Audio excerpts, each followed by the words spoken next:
El Don del Águila, autor Carlos Castaneda.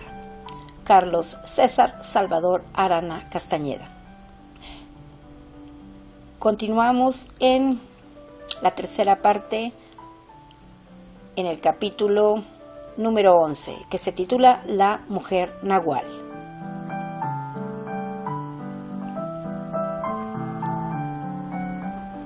Don Juan me dijo que cuando fue puesto bajo el custodio de las mujeres del oeste para ser purificado, también lo pusieron bajo la tutela de la mujer del norte, que era el equivalente de Florinda, para que ésta le enseñara los principios del arte de acechar. Ella y su benefactor le dieron los medios concretos para adquirir a los 3 guerreros, al propio y a las 4 acechadoras que compondrían su grupo. Las 8 mujeres videntes del grupo de su benefactor habían buscado las configuraciones distintivas de luminosidad y no tuvieron dificultad alguna en hallar los tipos apropiados de guerreros masculinos y femeninos para el grupo de Don Juan. Sin embargo, su benefactor no permitió que esos videntes hicieran ningún intento por congregar a los guerreros que habían encontrado. Le correspondió a Don Juan aplicar los principios del acecho para obtenerlos. El primer guerrero que apareció fue Vicente. Don Juan aún no dominaba el arte de acechar para poder enrolarlo. Su benefactor y la acechadora del norte tuvieron que hacer casi todo el trabajo. Después vino Silvio Manuel, más tarde Don Genaro Flores y, por último, Emilito, el propio.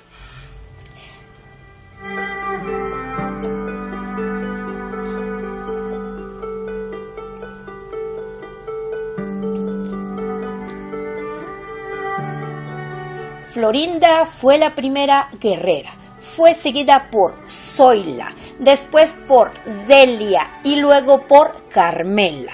Don Juan decía que su benefactor inexorablemente los obligó a todos ellos a que trataran con el mundo en términos de desatino controlado. El resultado fue un estupendo equipo de practicantes quienes concebían y ejecutaban las más intrincadas estratagemas. Cuando todos ellos tenían ya cierto grado de pericia en el arte de acechar, su benefactor consideró que era el momento adecuado de encontrar para ellos una mujer nahual, fiel a su política de ayudarlos a que se ayudaran a sí mismos. Esperó para encontrarla, hasta que Don Juan había aprendido a ver y todos ellos eran expertos acechadores. Aunque Don Juan lamentaba inmensamente el tiempo que desperdició en esperar, estaba de acuerdo en que ese curso de acción creó un enorme vínculo entre todos ellos y dio nueva vida a su obligación de buscar la libertad. Su benefactor empezó su estratagema para atraer a la mujer nahual, convirtiéndose de repente en un católico devoto. Exigió que Don Juan, siendo el heredero de su conocimiento, se comportara como un hijo y fuera a la iglesia con él. Día tras día lo empujaba a oír misa. Don Juan decía que su benefactor, quien en su trato con la gente era un hombre encantador y elocuente, lo presentaba a todos como su hijo, el algebrista. Don Juan, que según sus propias palabras era en aquel entonces un salvaje, se sentía desolado en situaciones sociales en las que debía hablar y dar una relación de sí mismo. Lo único que lo tranquilizaba era la idea de que su benefactor tenía razones ulteriores. Trató de deducir a través de sus observaciones cuáles podían ser esas razones, pero no pudo hacerlo. Los actos de su benefactor parecían estar abiertos a la vista de todos. Como católico ejemplar ganó la confianza de muchísima gente, especialmente del párroco, quien lo tenía en alta estima y lo consideraba amigo y confidente. Le pasó por la mente la idea de que su benefactor sinceramente podía haberse convertido al catolicismo, si no es que se había vuelto loco de remate. Aún no había comprendido que un guerrero jamás pierde la cabeza bajo ninguna circunstancia. Las quejas de don Juan por tener que ir a la iglesia se desvanecieron cuando su benefactor empezó a presentarlo con las hijas de la gente que conocía. Eso le gustó, aunque también lo incomodaba. Don Juan creyó que su benefactor estaba ayudándolo a soltar la lengua. Él no era ni elocuente ni encantador, y su benefactor le había dicho que un nahual, por fuerzas, tiene que ser ambas cosas. Un domingo, durante la misa, después de casi un año de oírla prácticamente todos los días, don Juan descubrió cuál era la verdadera razón por la que iban a la iglesia. Se hallaba arrodillado junto a una muchacha llamada Olinda, hija de uno de los conocidos de su benefactor. Don Juan se volvió para entrecruzar miradas con ella, como ya era su costumbre después de meses de contacto diario. Sus ojos se encontraron y súbitamente don Juan la vio como un ser luminoso y luego vio que Olinda era una mujer doble. Su benefactor lo sabía desde el principio y había elegido el camino más difícil para que don Juan se pusiera en contacto con ella. Don Juan me confesó que ese momento fue avasallador para él. Su benefactor supo que don Juan había visto. Su misión de reunir a los seres dobles había sido lograda impecablemente.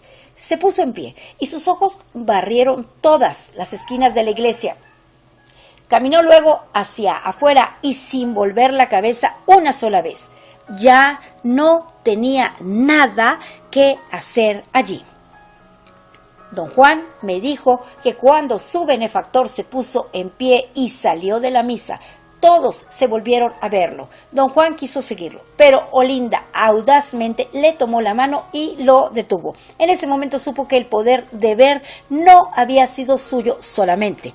Algo los había traspasado a los dos. Don Juan advirtió de repente que la misa no solo había concluido, sino que ambos estaban ya fuera de la iglesia. Su benefactor trataba de calmar a la madre de Olinda, que se hallaba encolerizada y avergonzada por la inesperada e inadmisible muestra de afecto que tuvo lugar entre Olinda y don Juan. Don Juan me dijo que se halló completamente desorientado. Sabía que a él le correspondía concebir un plan de acción. Tenía los recursos, pero la importancia del evento lo hizo perder la confianza en su habilidad. Dejó a un lado su pericia como acechador y se perdió en el dilema intelectual de si debía o no tratar a Olinda como desatino controlado.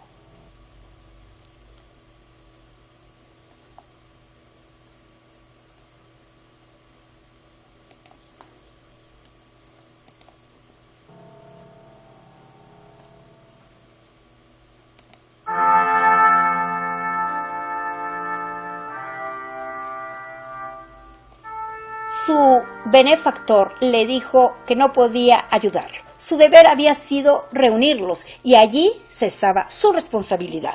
A don Juan le correspondía tomar los pasos apropiados. Sugirió incluso que don Juan considerara casarse con ella, si eso era lo que se requería. Solo cuando Olinda fuera a él por su propia voluntad, él podría ayudar a don Juan interviniendo directamente como nahual. Don Juan intentó un cortejo formal. No fue bien recibido por los padres, quienes no podían concebir que alguien de una clase social tan distinta fuese pretendiente de su hija.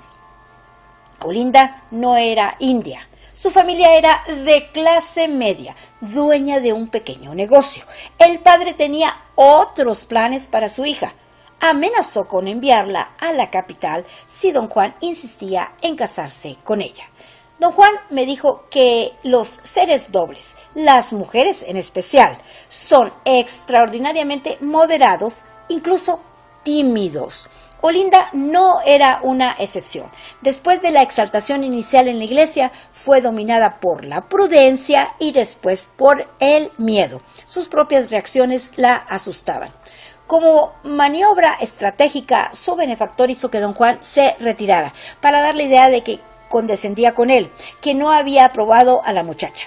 Esa fue la suposición de todos los que presenciaron el incidente de la iglesia. La gente chismeó que el espectáculo de los dos agarrados de la mano había desagradado tan intensamente al padre de don Juan, un católico tan devoto, que éste ya no volvió más a la iglesia. Su benefactor le dijo a don Juan que un guerrero no puede ser sitiado. Estar bajo sitio implica que uno tiene posesiones personales que defender. Un guerrero no tiene nada en el mundo salvo su impecabilidad, y la impecabilidad no puede ser sitiada. No obstante, en una batalla de vida o muerte, como era la que don Juan enfrentaba para obtener a la mujer nahual, un guerrero debe de usar estratégicamente todos los medios posibles.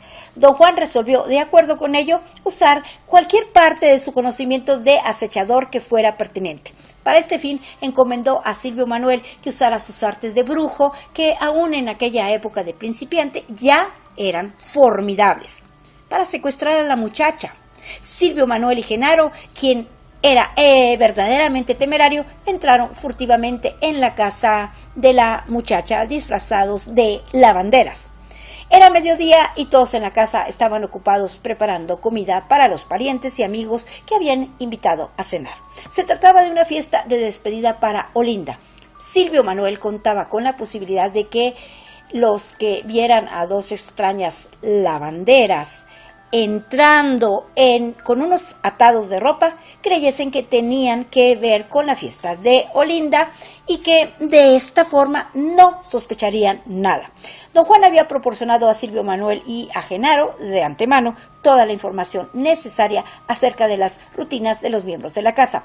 Les dijo que las lavanderas por lo general llevaban sus atados de ropa lavada a la casa y los dejaban en el cuarto de planchar. Silvio Manuel y Genaro, cargados de enormes atados de ropa, fueron directamente a ese cuarto, pues sabían que Olinda estaría allí. Don Juan me contó que Silvio Manuel se acercó a Olinda y utilizó sus poderes mesmerizantes para desmayarla. La pusieron dentro de un costal, envolvieron con sábanas y se fueron, dejando tras de sí los atados que habían llevado. Se toparon con el padre de Olinda en la puerta y él ni siquiera los miró. Al benefactor de don Juan no le gustó en lo mínimo la maniobra. Ordenó a don Juan que llevase inmediatamente a la muchacha de vuelta a su casa. Era imperativo, dijo, que la mujer doble llegase a la casa del benefactor por su propia voluntad. Quizá no con la idea de unírseles, sino cuando menos porque ellos le interesaban. Don Juan creyó que todo estaba perdido.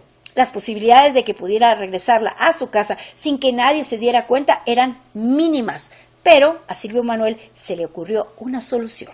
Propuso que las 4 mujeres del grupo de don Juan llevaran a la joven a un camino desierto donde don Juan la rescataría. Silvio Manuel quería que las mujeres actuaran un drama. En ese drama ellas eran las que estaban secuestrándola. En algún lugar del camino alguien las descubría y se lanzaba a la persecución. El perseguidor las alcanzaba y ellas dejaban caer el costal con la suficiente fuerza para ser convincentes. Por supuesto, el perseguidor sería don Juan Matus, quien milagrosamente había estado en el camino. Silvio Manuel exigió una actuación bien realista. Ordenó a las mujeres que amordazaran a la muchacha, quien para entonces estaba despierta, gritando en el interior del costal. Las hizo luego que corrieran kilómetros con todo y carga. Durante la jornada les indicó cuándo se debían ocultar del perseguidor y cuándo debían correr. Por último, después de una ordalía verdaderamente agotadora, las hizo tirar el costal de la manera más adecuada para que la joven pudiese presenciar una pelea de lo más terrible entre don Juan y las 4 mujeres. Silvio Manuel había propuesto a las mujeres que la pelea tendría que ser absolutamente real. Las armó con palos y las instruyó a que golpearan a don Juan sin misericordia. De las mujeres, Zoila era la que más fácilmente se dejaba llevar por la histeria. Tan pronto como empezaron a aporrear a don Juan, Zoila se dejó poseer por el papel y ofreció una actuación escalofriante. Golpeó tan fuerte a don Juan que le arrancó pedazos de carne de la espalda y de los hombros. Durante un momento pareció que las secuestradoras iban a ganar. Silvio Manuel tuvo que salir de su escondite y, fingiendo ser un transeúnte, les recordó que solo se trataba de una estratagema y que era hora de que huyeran. Don Juan se convirtió de esta manera en el salvador y protector de Olinda. Le dijo que él mismo no podría llevarla a casa porque estaba herido, pero que la enviaría de regreso con su piadoso padre. Ella le ayudó a caminar a casa de su benefactor. Don Juan me dijo que no tuvo que fingir estar herido. Sangraba profusamente y a duras penas pudo llegar a la puerta. Cuando Olinda le narró a su benefactor lo que había ocurrido, este tuvo que disfrazar de llanto su agonizante deseo de reír. Le vendaron las heridas a don Juan y después se acostó. Olinda empezó a explicarle por qué no podía casarse con él, pero no pudo terminar. El benefactor de don Juan entró en el cuarto y le dijo a Olinda que le era evidente, al verla caminar, que las secuestradoras le habían lesionado la espalda.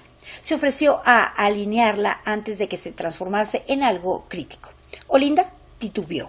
El benefactor de don Juan le recordó que las secuestradoras no estaban jugando. Después de todo, casi habían matado a su hijo. Olinda fue al lado del benefactor y permitió que éste le propinara un golpe en el omóplato. Se oyó un chasquido y Olinda entró en un estado de conciencia acrecentada. El benefactor le reveló la regla y, al igual que don Juan, ella la aceptó de lleno. No hubo duda ni titubeos. La mujer nahual y don Juan encontraron plenitud, unidad y silencio en su compañía mutua. Don Juan me dijo que lo que sentían el uno por el otro no tenía nada que ver con el afecto o la necesidad. Era más bien como una sensación física que ambos compartían. La sensación de que una barrera que había existido dentro de cada uno de ellos se había roto y que eran uno y el mismo ser. Don Juan y la mujer nahual, como prescribía la regla, trabajaron años el uno al lado del otro para hallar 4 ensoñadoras, que vinieron a ser Nélida, Zuleika, Cecilia y Hermelinda, y los 3 propios, Juan, Tuma, Teresa y Marta. Encontrarlos fue en una ocasión en que la naturaleza pragmática de la regla le fue una vez más revelada a don Juan. Todos ellos eran exactamente lo que la regla decía. Su advenimiento produjo un nuevo ciclo para todos, incluyendo al benefactor de don Juan y a su grupo. Para don Juan y sus guerreros significó el ciclo de ensoñar y para su benefactor y su grupo significó un periodo de impecabilidad insuperable. Su benefactor explicó a don Juan que cuando él era joven y se le presentó por primera vez la idea de la regla como un instrumento de libertad, quedó exaltado de gozo. Para él, la libertad era una realidad que estaba al alcance de la mano. Cuando llegó a comprender la naturaleza de la regla en calidad de mapa, sus esperanzas y optimismo se redoblaron. Más tarde, la sobriedad entró a formar parte de su vida. Mientras más envejecía, menos oportunidad veía de que él y su grupo tuvieran éxito. Finalmente se convenció de que hicieran lo que hicieran, su tenue conciencia humana jamás llegaría a volar libre. Entró en paz consigo mismo y con su destino, y se resignó al fracaso. Le dijo al águila, desde lo más profundo de su ser, que estaba contento y orgulloso de haber engrandecido su conciencia. El águila podía disponer de ella. Don Juan me dijo que todos los miembros del grupo de su benefactor compartieron el mismo estado de ánimo. La libertad que la regla proponía era algo que todos consideraban inalcanzable. En el curso de sus vidas habían vislumbrado la fuerza aniquilante que es el águila y creían que no tenían ninguna posibilidad ante ella. Sin embargo, todos estaban de acuerdo que vivirían sus vidas impecablemente sin más razón que la impecabilidad misma. Don Juan decía que su benefactor y su grupo, a pesar de saberse inadecuados, o quizás a causa de esto, sí encontraron la libertad. Entraron en la tercera atención, pero no como grupo, sino uno a uno. El hecho de que hallaran el acceso fue la corroboración total de la verdad contenida en la regla. El último en dejar el mundo de la conciencia de todos los días fue su benefactor. Este cumplió con la regla y se llevó consigo a la mujer nagual de don Juan. Cuando los dos se disolvían en la conciencia total, don Juan y todos sus guerreros fueron obligados a explosionar desde adentro de sí mismos. Don Juan no hallaba otra manera de describir la sensación de ser forzado a olvidar todo lo que ellos habían presenciado del mundo de su benefactor. El que nunca olvidó fue Silvio Manuel.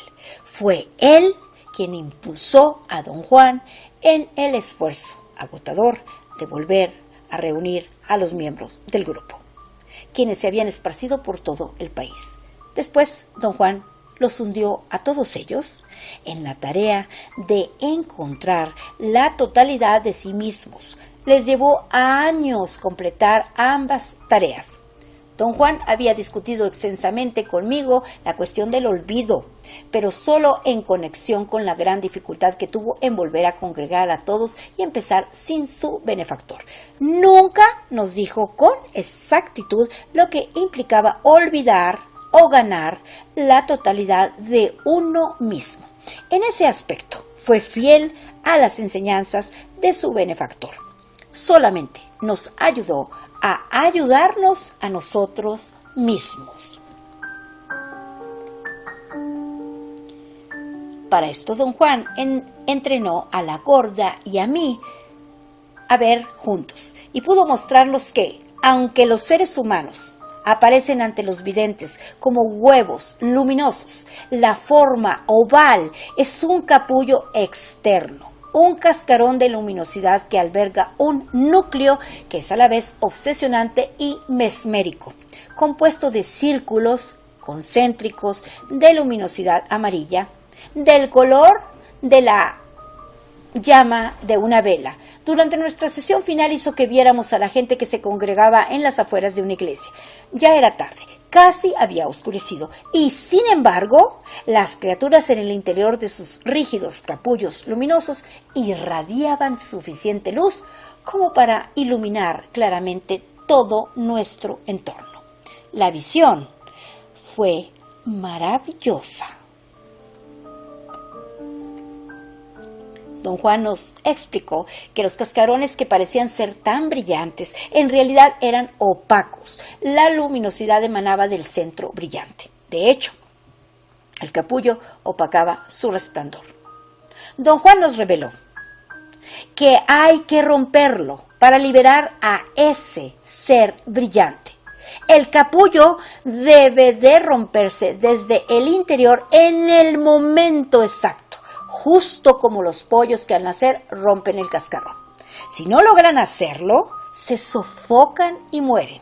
Al igual que las criaturas que nacen de huevos, un guerrero no puede romper el cascarón de su luminosidad hasta que sea el momento dado.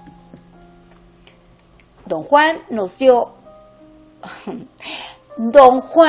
dijo que perder la forma humana era el único medio de romper ese cascarón, la única manera de liberar ese obsesionante centro luminoso, el centro de la conciencia que viene a ser el alimento del águila. Romper el cascarón significa recordar el otro yo y llegar a la totalidad de uno mismo. Después que Don Juan y sus guerreros llegaron a la totalidad de sí mismos, encararon su última tarea: encontrar un nuevo par de seres dobles. Don Juan decía que ellos creyeron que esto sería un asunto simple. Todo lo que habían hecho hasta ese entonces les había sido relativamente fácil. No tenían idea de que la aparente facilidad de sus logros como guerreros era consecuencia de la maestría y el poder personal de su benefactor. La búsqueda de un nuevo par de seres dobles resultó una tarea sin fruto. En todas sus búsquedas jamás encontraron a una mujer doble. Encontraron varios hombres dobles, pero todos estaban bien situados, atareados, prolíficos y tan satisfechos con sus vidas que habría sido inútil aproximárseles. No necesitaban hallar un propósito en la vida, creían haberlo encontrado ya. Don Juan decía que un día se dio cuenta de que él y su grupo estaban envejeciendo y que no parecía haber esperanzas de llegar a cumplir con su tarea. Esa fue la primera vez que sintieron el aguijonazo de la desesperación y la impotencia. Silvio Manuel insistió en que todos debían resignarse. Silvio Manuel insistió en que todos debían resignarse y vivir impecablemente sin esperanzas de encontrar la libertad. A don Juan le era plausible que esto en verdad pudiese ser la clave de todo. En este aspecto, se descubrió siguiendo los pasos de su benefactor. Llegó a aceptar que un invencible pesimismo domina al guerrero en cierto punto de su camino, una sensación de derrota, o quizá más exactamente, una sensación de inutilidad. Le llega casi sin que se dé cuenta. Don Juan decía que antes él se reía de las dudas de su benefactor y no podía llegar a creer que éste se preocupara en serio.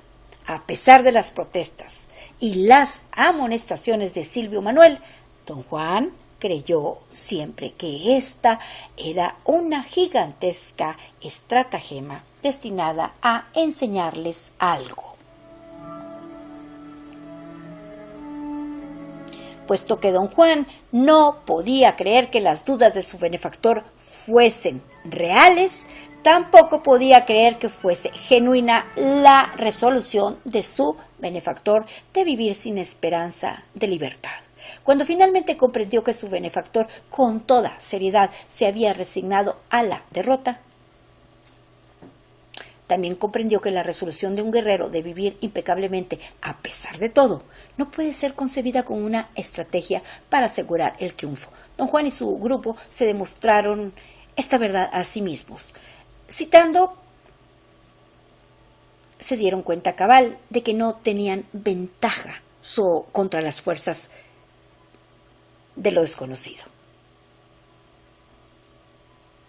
Don Juan decía que en tales momentos el entrenamiento de toda una vida es lo que sale a mano y el guerrero entra en un estado de humildad insuperable. Cuando se vuelve innegable la pobreza de los recursos humanos, el guerrero no tiene otra alternativa que retroceder y agachar la cabeza. Don Juan se maravillaba de que dichas circunstancias no parecen tener efecto en las guerreras de un grupo. El desorden las deja imperturbables. Nos dijo que ya había advertido esto en el grupo de su benefactor.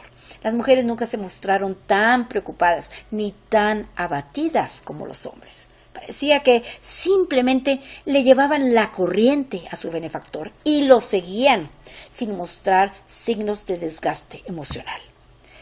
Si estaban de algún modo confundidas, parecían ser indiferentes a esto. Estar atareadas era todo lo que contaba para ellas. Era como si solamente los hombres hubieran hecho una oferta por la libertad y sintieran el impacto de una oferta contraria.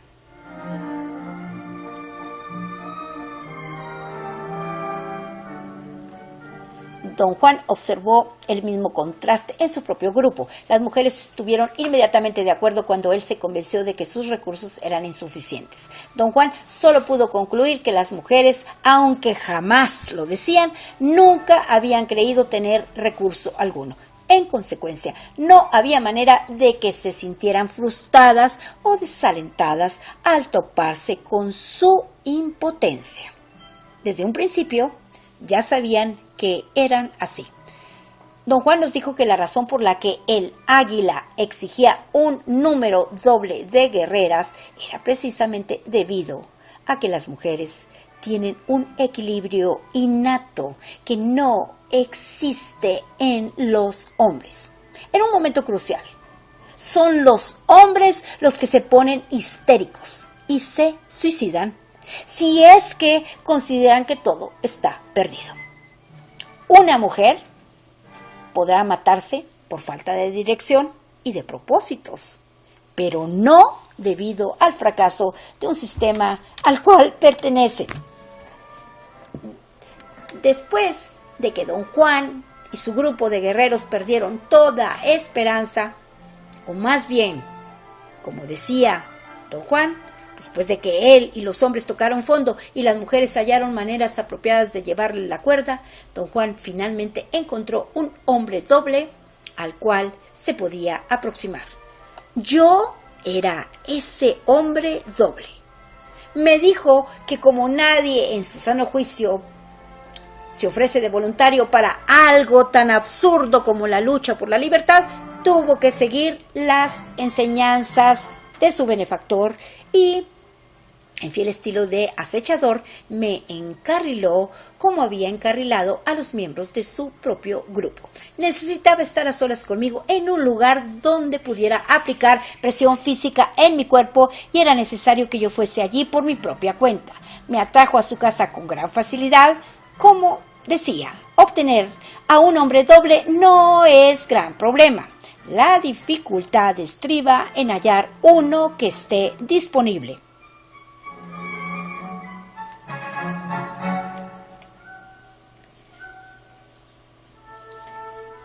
La primera visita a su casa fue, desde el punto de vista de mi conciencia de todos los días, una sesión sin acontecimientos. Don Juan se comportó de una manera encantadora conmigo.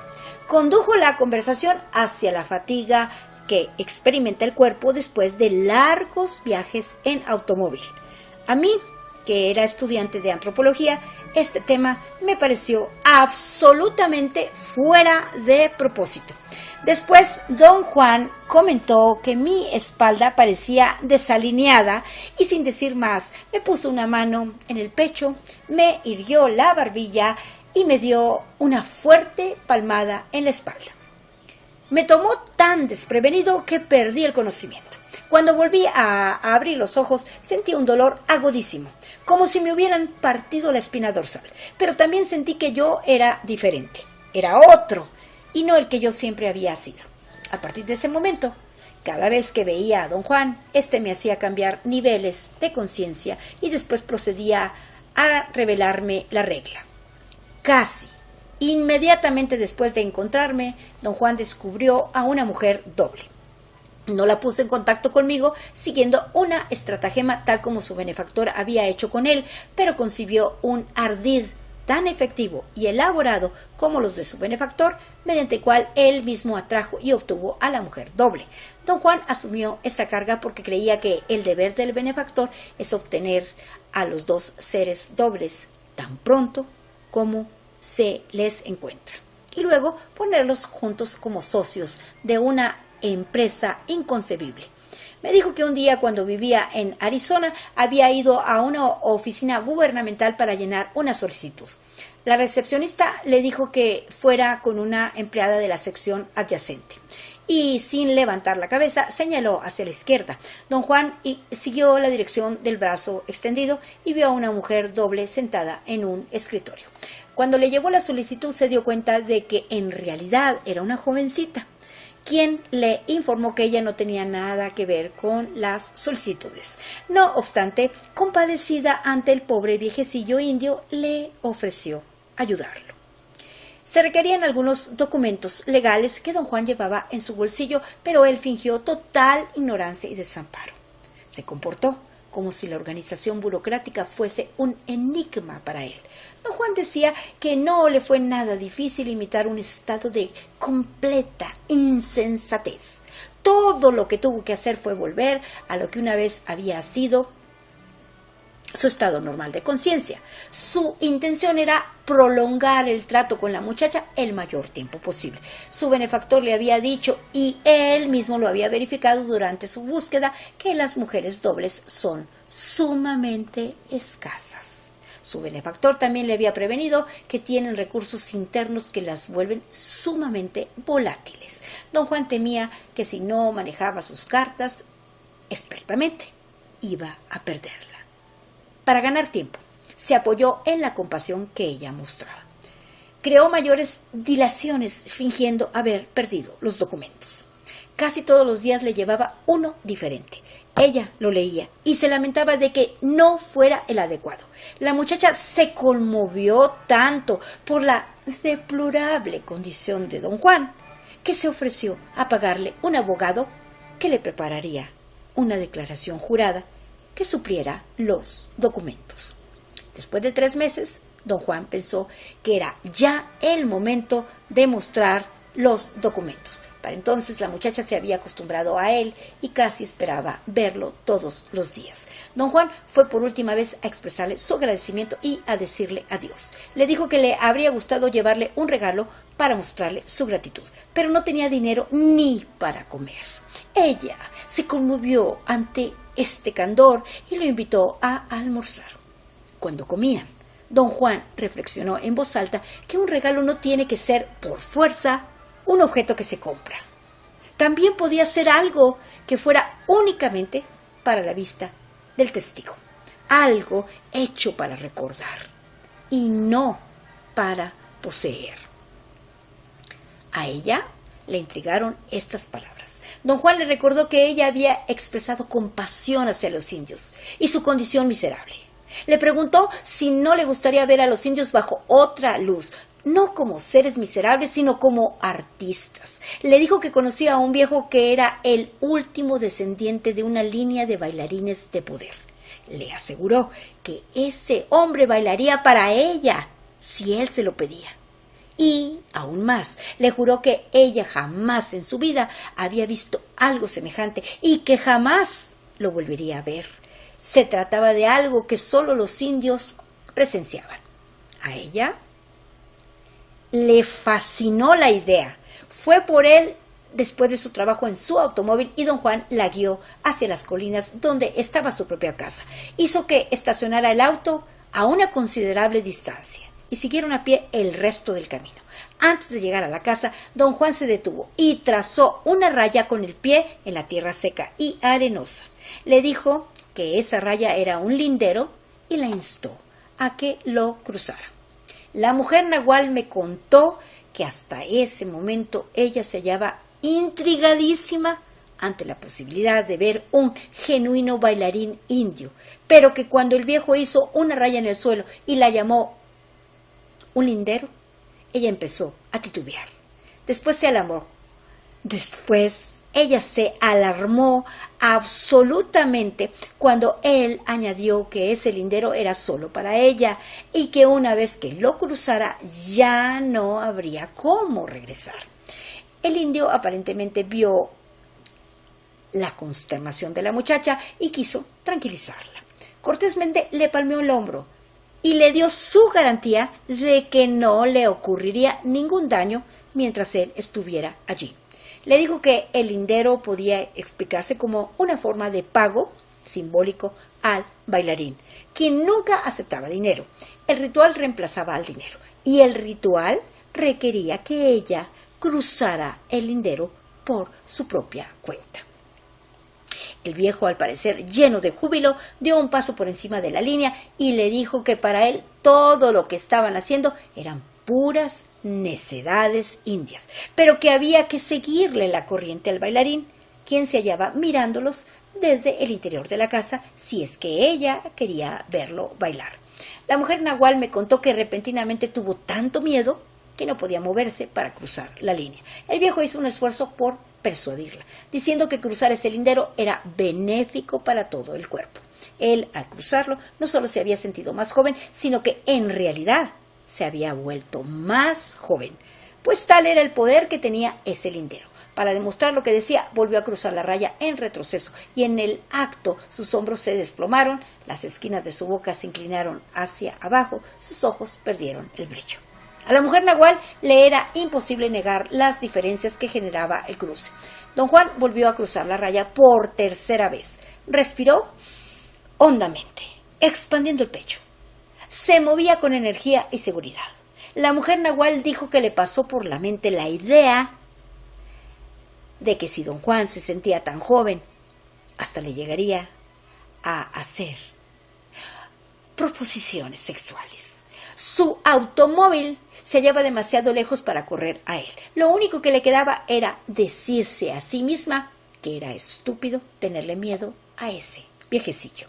Después el viejo trató de hacerle ver el chiste que todo aquello tenía, en un tono de conspirador, como si renuentemente le revelara un secreto. Le dijo que solamente se hallaba fingiendo ser más joven para satisfacer al bailarín, y que si ella no lo ayudaba cruzando la raya, se iba a desmayar en cualquier momento debido al esfuerzo de caminar con la espalda derecha.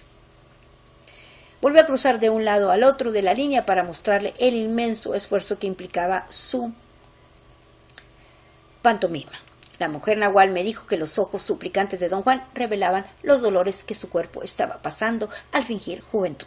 Cruzó la línea para ayudarlo y para terminar el espectáculo quería irse a casa. En el momento en que cruzó la línea, don Juan dio un salto prodigioso y planeó por encima del techo de la casa. La mujer nahual me dijo que don Juan voló como si fuera un inmenso boomerang. Cuando aterrizó a su lado, ella se cayó de espaldas. Su espanto era el más grande que había experimentado en su vida. Pero lo mismo ocurría con su emoción de haber presenciado semejante maravilla. Sus sentimientos eran tan confusos que ni siquiera le preguntó cómo había llevado a cabo esa extraordinaria proeza. Quería regresar corriendo a su auto e irse a su casa.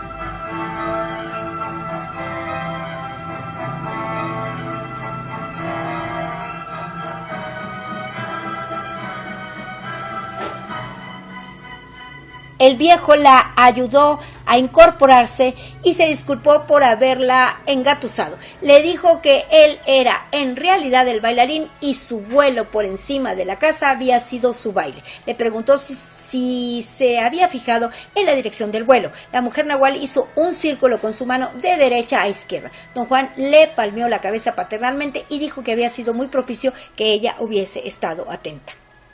Después añadió que quizá ella se había lastimado al caer y que de ninguna manera podía dejarla ir sin asegurarse de que estaba bien. Sin más ni más, don Juan le irguió los hombros y le alzó la barbilla, como si la dirigiera a que estirara la espina dorsal. Después le dio un fuerte golpe entre los omóplatos y literalmente le sacó todo el aire de los pulmones. Durante unos instantes ella no pudo respirar y se desmayó. Cuando volvió en sí, se hallaba dentro de la casa. Su nariz sangraba, sus oídos zumbaban, su respiración estaba acelerada. y no podía enfocar la vista. Don Juan le indicó que hiciera inhalaciones profundas mientras contaba hasta 8. Mientras más respiraba, más se aclaraba todo. Me contó ella que en un momento dado el cuarto se volvió incandescente. Todo destellaba con una luz ámbar. Quedó estupefacta y ya no pudo seguir respirando profundamente. Para entonces la luz ámbar era tan densa que parecía neblina. Después la niebla se convirtió en telarañas de color ámbar. Por último se disipó, pero el mundo continuó uniformemente ámbar durante un largo rato. Don Juan le empezó a hablar, la condujo afuera de la casa y le mostró que el mundo se hallaba dividido en 2 mitades. La parte izquierda se hallaba clara, pero la derecha estaba velada por una niebla amarilla. Le dijo que es monstruoso pensar que el mundo es comprensible o que nosotros mismos somos comprensibles. Le dijo que lo que se encontraba percibiendo era un enigma, un misterio que solo se puede aceptar con asombro y humildad. Después le reveló la regla. Su claridad mental era tan intensa que ella comprendió todo lo que él le decía. La regla le pareció apropiada y evidente. Don Juan explicó que los 2 lados de un ser humano están totalmente separados y que se requiere una gran disciplina y determinación para romper ese sello e ir de un lado al otro. Los seres dobles tienen una gran ventaja. La condición de ser doble les permite un movimiento relativamente fácil entre los compartimientos del lado derecho. La gran desventaja de los seres dobles consiste en que por virtud de tener 2 compartimientos son sedentarios, conservadores, temerosos del cambio. Don Juan le dijo que su intención había sido desplazarla del compartimiento del extremo derecho a su más lúcido y definido lado derecho-izquierdo, pero en vez de eso, a causa de un giro inexplicable, el golpe le había enviado a través de toda su doblez, de la extrema derecha cotidiana a la extrema izquierda. 4 veces la golpeó en los omóplatos, a fin de reubicarla en el estado normal de conciencia. Pero sin éxito. Los golpes le ayudaron, sin embargo, a hacer que su percepción de la pared de niebla obedeciera a su voluntad.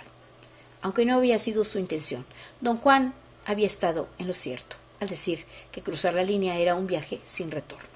Una vez que ella lo cruzó, al igual que Silvio Manuel, ya nunca regresó. Cuando don Juan nos puso cara a cara a la mujer nahual y a mí, ninguno de los 2 sabía nada de la existencia del otro.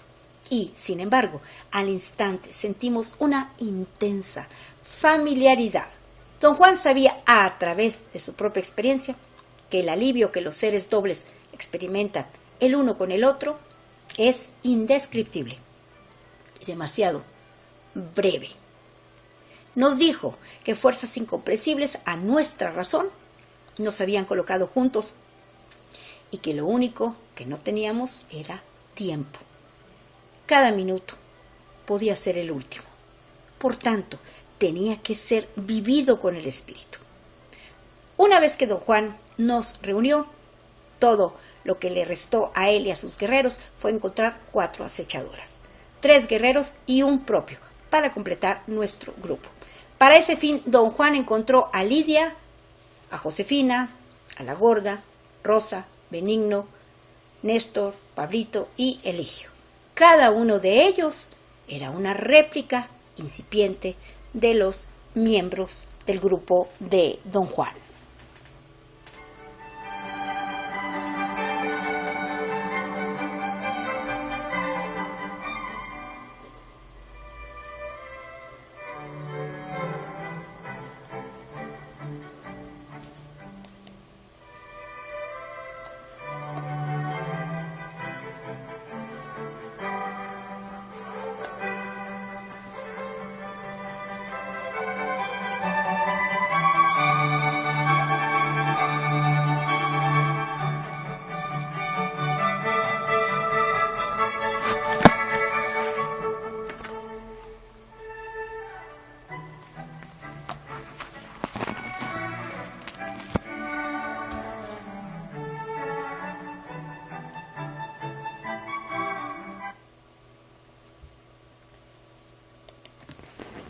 aquí termina el capítulo número 11 del libro que se titula El don del águila, cuyo autor es Juan Castaneda.